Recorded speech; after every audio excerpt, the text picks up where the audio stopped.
warahmatullahi wabarakatuh.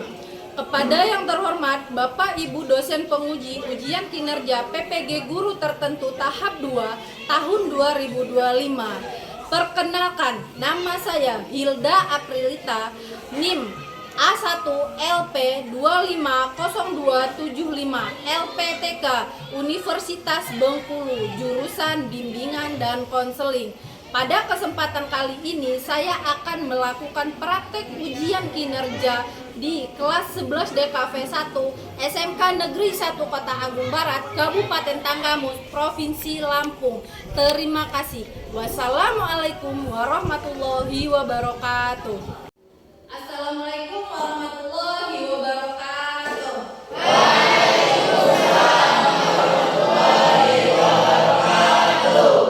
Apa kabarnya semua anak-anak?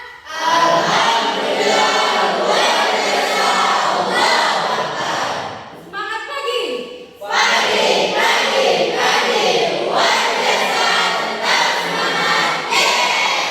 Duduk, siap, gerak. Doa mulai. Doa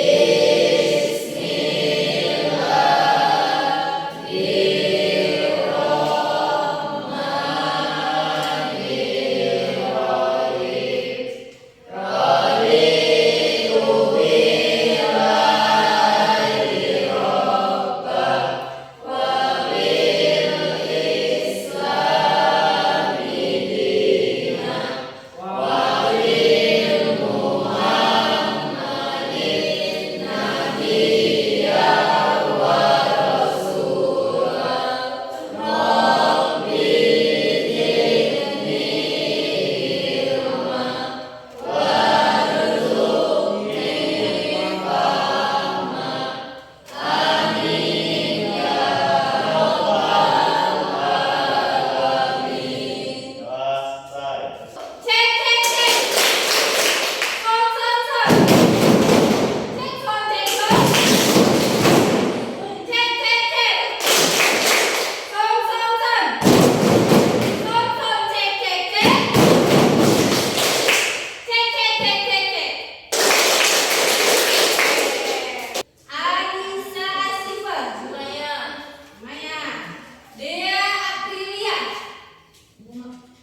Ayo, ibu siapa? Bu Mega, oke? Kau fokus ya, Nek, ya.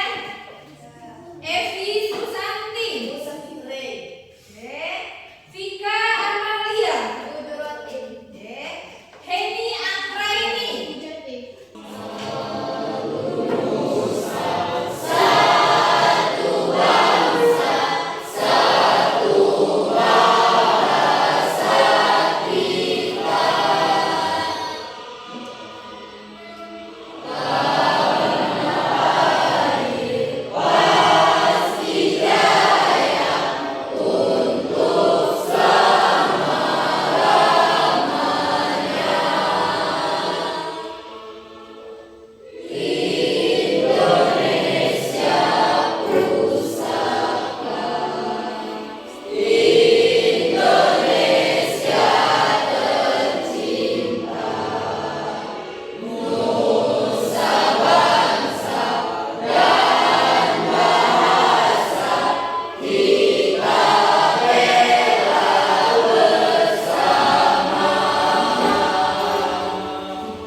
tujuan pembelajaran perencanaan karir. Apa itu perencanaan karir? Perencanaan karir itu contoh karir. Sebelum kalian menentukan karir, pasti kalian udah terbayang apa sih itu karir. Kira-kira karir saya nanti mau kemana, seperti apa. Nah, sebelum ke karir itu pasti kalian mengingat dulu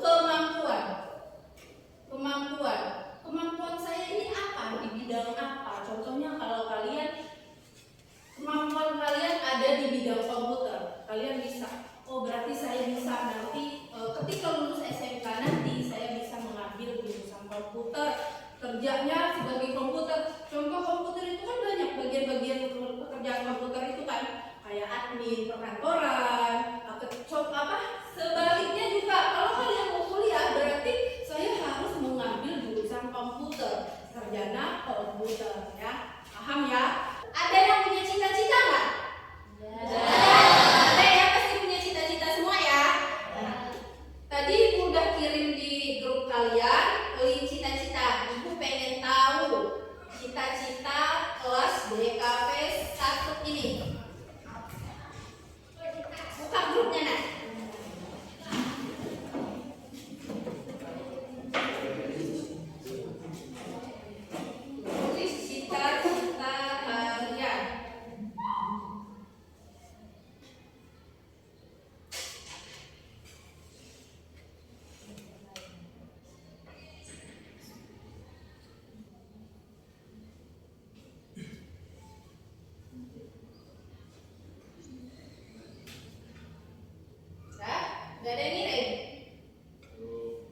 sudah hebat. Minggu kemarin sudah Ibu bagi kelompok, 3 kelompok ya. Satu kelompok itu berisi 9 orang. Nah, kelompok 1 ini ya. Kelompok 1, kelompok 2, kelompok 3.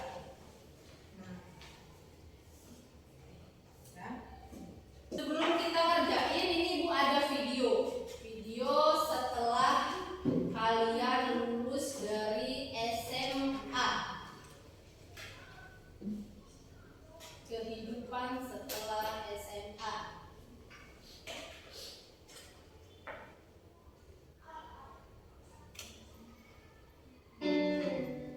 Ini adalah bulan 9 semenjak kelulusan gue dari SMA. Melepas seragam putih aku, mulai memilih jalan hidup gue sendiri. Mau lanjut kuliah, kerja, atau gapir. Dan gue memilih gapir karena gue punya duit buat kuliah. Teman-teman gue kebanyakan pada lanjut kuliah. Ada yang kuliah sekedar kuliah padahal gak serak sama jurusannya. Ada yang kepaksa kuliah di suatu jurusan karena keinginan orang tuanya.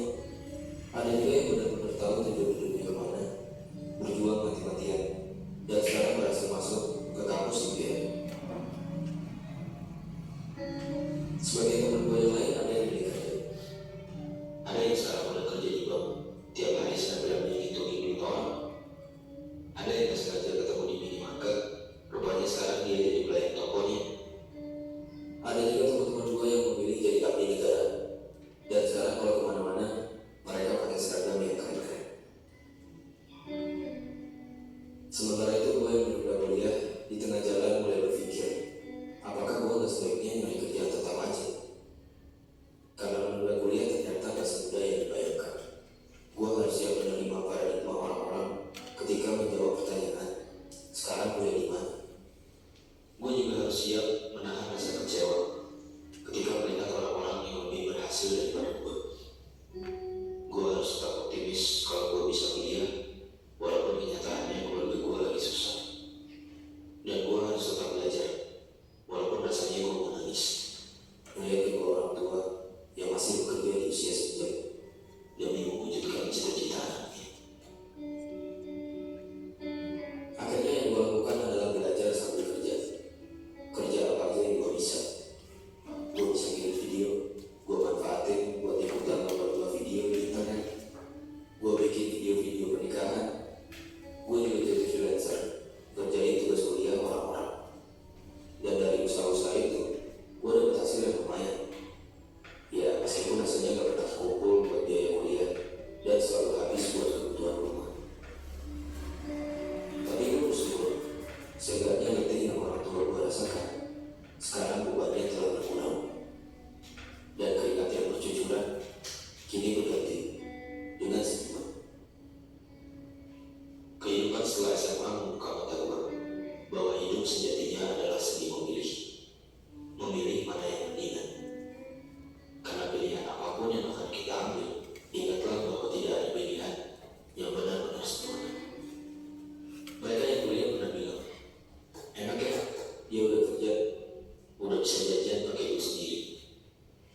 Mereka yang udah kerja juga pernah bilang, enak ya yang udah kuliah, bisa nyantai-nyantai di rumah. Sedangkan mereka yang udah kuliah bertanya-tanya, kapan ya gue bisa kuliah? Bisa gak ya gue keterima kerja?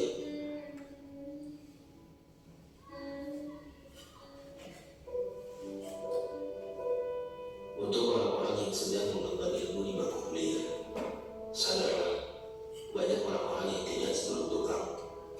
Jangan menyia-nyiakan kesempatan yang kamu dapatkan. Tetap semangat, walau jurusan atau kampus yang kamu dapat tak sesuai keinginan. Dan jangan terus-terusan mengeluh atas tugas-tugas yang menumpuk berlebihan. Karena ingatlah, tugas-tugasmu itu tak sebanding dengan kerja keras orang tua yang membesarkan kamu. Untuk orang-orang yang sedang merasakan pentingnya bekerja, berhentilah membanding-bandingkan hidupmu dengan orang lain. Karena manusia itu memandang dan dipandang. Ketika kamu melihat mereka, kamu merasa mereka adalah orang yang paling bahagia. Padahal ketika mereka melihat kamu, mereka merasa justru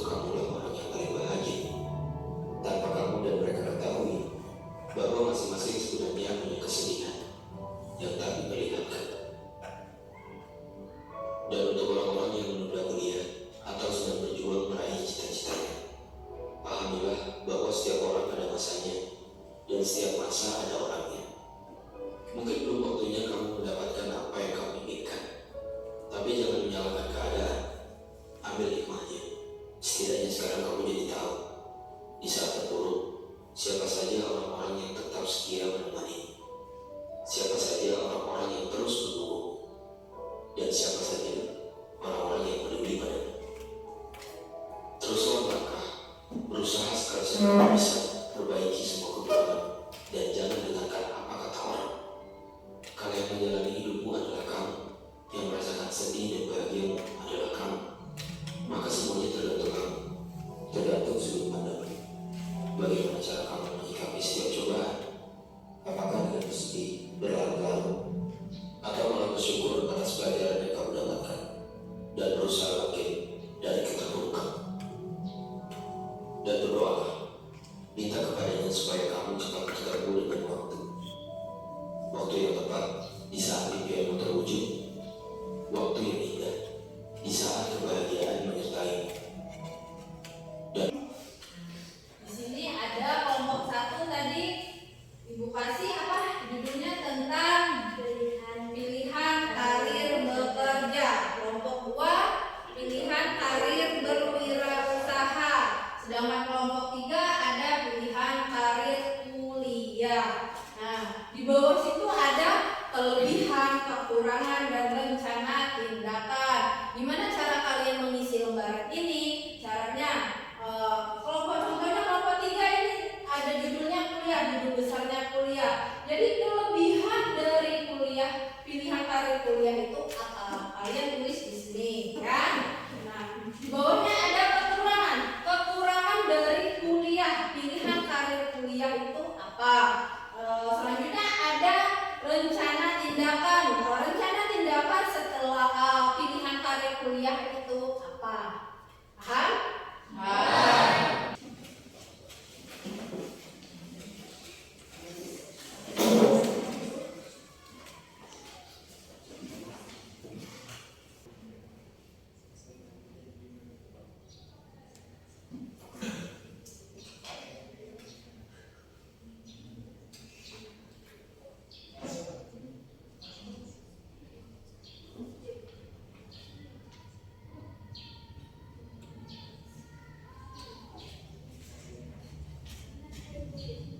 Mana nomor 3?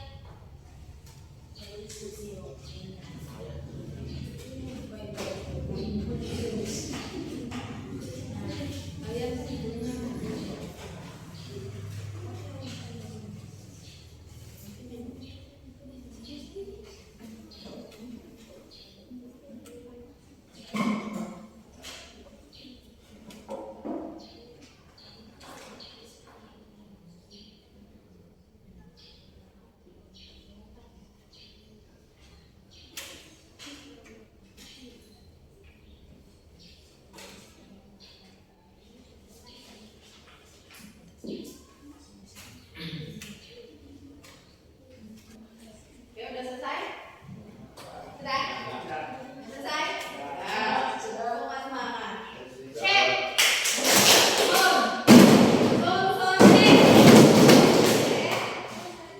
Kelompok 1 udah siap? Sudah. Oke, mulai dari kelompok 1 ya presentasinya ya. Ya, Bu. Ya, silakan. Selfie. Assalamualaikum warahmatullahi wabarakatuh.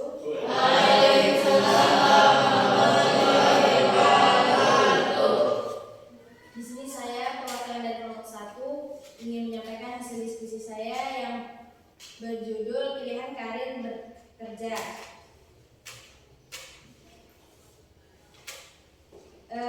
Ada kelebihan dari pilihan karir bekerja yaitu 1. Mendapatkan penghasilan dan mandiri secara finansial. 2. Pengalaman bekerja praktis. 3. Jaringan relasi industri. 4. Adaptasi lebih cepat di dunia kerja. Yang kelima, keterampilan dan kehasilan siap pakai. Kalian siap pakai. Dan untuk kekurangan dari pilihan karir bekerja yaitu pilihan karir terbatas. 2. Kesulitan membangun karir jangka panjang. 3. Kebutuhan pengetahuan teoritis. 4. Ketergantungan pada kebutuhan industri. 5. Tingkat pengangguran yang tinggi. Yang terakhir, rencana tindakan untuk pilihan karir bekerja. Yang pertama, siapkan diri. 2. Cari informasi lowongan. 3. Bangun jaringan atau networking. Assalamualaikum warahmatullahi wabarakatuh. Waalaikumsalam. Perkenalkan, nama saya Dimas. Saya perwakilan dari kelompok 2 ingin mempresentasikan hasil diskusi kami yang berjudul pilihan karir kewirausahaan. Kewirausahaan memiliki 3 poin. Poin 1, kelebihan: kemampuan membuka lapangan kerja sendiri dan orang lain, kemandirian finansial, serta pengembangan kreativitas dan inisiatif karena dibekali keterampilan karena praktis dan pelajaran kewirausahaan sejak sekolah. Poin 2, kekurangan: keterbatasan modal untuk memulai usaha dan kekurangannya pengetahuan serta pengalaman dalam manajemen bisnis, pemasaran dan keuangan. Poin 3, rencana tindakan: riset ide bisnis yang menarik, menyusun rencana bisnis dengan mengumpulkan modal, mengembangkan keterampilan, memanfaatkan jaringan alumni dan mengurus legalitas usaha. Demikian presentasi dari kami. Silakan yang ingin bertanya. Oke, karena kalian sudah paham apa itu kuliah, apa itu berwirausaha, apa itu karir, LKPD-nya dikhususin kembali ya. Manfaat utama pembelajaran perencanaan karir.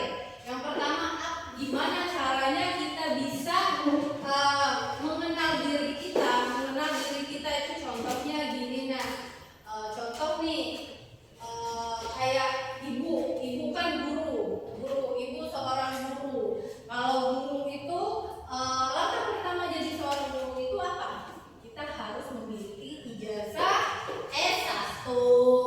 Nah, jadi gimana caranya kita memiliki ijazah S1? Berarti ibu memilih langkah untuk melanjutkan kuliah, ya, kuliah.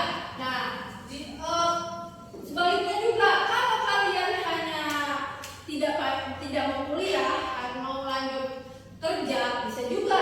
Jadi jurusan kalian di kafe, ya, di kafe. Jadi kalian harus tentuin dulu keputusan ini harus yang tepat. Oh, saya ini jurusan saya di kafe. Kira-kira jurusan di kafe sama kemampuan saya itu yang cocok untuk bekerja itu apa? Bagian apa? Bidang apa? Baru kalian meningkatkan motivasi belajar. Nah, setelah kalian meningkatkan motivasi belajar itu, baru tercapailah target cita-cita kalian. Kalian udah mateng nih pikiran kalian setelah lulus SMK ini. Oh, saya ini nggak mau kuliah, saya mau langsung kerja. Kerja itu kalian nggak asal-asal. Oh, saya pengen kerja nggak mau kuliah gitu ya. Kerja itu kalian harus tahu. Saya setelah ini saya mau bekerja di mana, bagian apa. Saya mau menyiapkan surat lamaran itu seperti apa, CV itu seperti apa aja yang dibutuhkan ketika melamar pekerjaan itu. Paham ya? Paham ya? Sebelumnya ada. Di sini ada yang mau bertanya, nah, silakan. Kalau ada yang mau bertanya, saya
Indomaret, Alfamart. Nah, setiap bulan kalian itu mendapat gaji. Nah, setelah mendapat gaji, kalau mendapat gaji, biasanya di Indomaret itu cewek yang udah menikah nggak boleh lagi kerja di situ. Itu yang dinamakan jangka pendek. Kalian hanya mendapatkan gaji sementara waktu saja. Sedangkan contoh dari jangka panjang, karir jangka panjang itu, contoh ibu nih, guru dari guru honor naik ke guru P3K atau PNS. Setelah PNS, ibu bisa jadi kepala sekolah. Kalau ibu udah pensiun, itu gajinya tetap berlanjut ke anak ibu, ke suami ibu. Walaupun ibu di rumah aja, itu karena itu ada jangka panjang. Itu yang dimaksud dengan jangka pendek dan jangka panjang. Jadi cita-cita kalian itu, langkah selanjutnya di kalian itu ada di tangan kalian sendiri. Kalian bisa bebas menentuin. Oh, saya nanti mau di jangka pendek apa di jangka panjang gitu. Ada bisa juga nak. Kalau kalian mau langsung bekerja, tapi ada, oh saya ini bekerja, tapi bekerja ini gini-gini aja, nggak ada kemajuan, nggak ada mau naik jabatan gitu kan. Kalau kita mau naik jabatan itu pasti harus utamain ijazah yang dilihat sama skill. Oh saya harus kuliah, berarti saya harus bekerja sambil kuliah. Bisa itu bisa menjadi jangka panjang ya. Setelah kalian jadi, contoh kalian di pabrik gula ya. Pabrik gula kalian sebagai karyawan biasa. Oh saya ini gaji saya segini aja. Saya pengen bagaimana caranya biar saya bisa jadi atasan dari karyawan biasa itu seperti manajer. Oh saya pengen kuliah biar saya bisa jadi manajer. Itu bisa ya. Amin ya. Ini adalah refleksi pembelajaran. Nanti kalian isi satu orang satu ya. Nanti setelah diisi kumpul kembali.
Selesai.